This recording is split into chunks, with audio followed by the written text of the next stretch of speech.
Number 91. So, ito yung illustration niya kung makikita natin. You are driving along at 30 km per hour. What kinds of things should be careful of? So, mayroong bike sa harap mo. So, mayroon ding dalawang bata dun sa unahan. Dalawang bata ba yan? O basta mayroong dalawang tao or bata dun sa unahan, sa gilid. And then, tingnan din natin yung room mirror, yung sa likod natin. And then, yung side mirror, tingnan din natin. So, yan. So, yan yung situation sa illustration na to. And then, sa baba, yung mga tanong, tatlong tanong yung kailangan nating masagot para makakuha tayo ng 2 points. Okay, number 1. The cyclist and the children may not have noticed my vehicle approaching. So, to be prepared for any sudden movements, I'll reduce my speed so that I can stop at any time.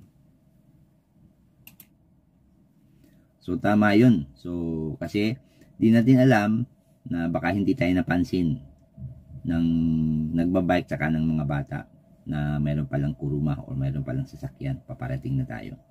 So, kailangan natin mag-reduce ng speed para in case na mayroon mang tumawid dyan o biglang pumunta sa harap, makapag-brake tayo agad. So, ang tamang sagot dito ay true or maru. Okay, number 2 naman.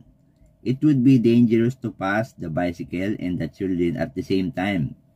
So, while I have the chance, I'll accelerate and overtake the bicycle. So, mahirap daw kung sabay mong overtaken kasi magkabilaan sila eh. So, ang gagawin mo daw ay overtaken mo na yung bike. So, bibilisan mo para ma-overtaken agad yung bike bago pa makarating dun sa dalawang bata. Kaso, pag nag-accelerate ka ng more than 30 km per hour, so, hindi natin alam kung yung bicycle biglang lumiko papunta sa kabila, and then yung mga bata naman biglang tumawid papunta sa kabila. So, hindi tayo makakapag-brake. So, mali. So, ito ay false.